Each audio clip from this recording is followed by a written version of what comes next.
l'étude qui a été faite à travers des témoignages très précis et donc qui a été faite par des gens sérieux, à savoir des juristes et des historiens, est une étude crédible. Ce ne sont pas des déclarations politiques, c'est une étude concrète.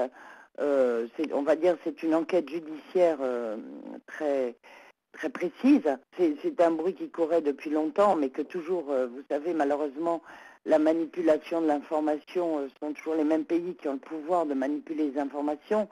Et la France fait partie des pays qui manipulent beaucoup les informations nationales et internationales. C'est très intéressant de voir qu'un pays a mis en mesure l'opinion publique de connaître une vérité que l'on a voulu cacher depuis longtemps. Il est possible même que ce soit encore bien pire, qui a été raconté à travers les témoignages, puisque malheureusement on sait qu'à l'occasion de ces massacres, il y a eu beaucoup de gens qui ont disparu et qui ne peuvent plus témoigner. Les autorités politiques françaises considèrent que c'est pas sérieux, mais en réalité, les autorités politiques de l'époque ont été très directement mêlées à ces horribles massacres et ont participé activement. Et pour des raisons malheureusement très bassement économiques et je dirais d'intérêt privé, puisqu'on sait qu'il y a eu également ce qu'on appelle des pots de vin, enfin des phénomènes de corruption, des gens près du pouvoir politique français de l'époque,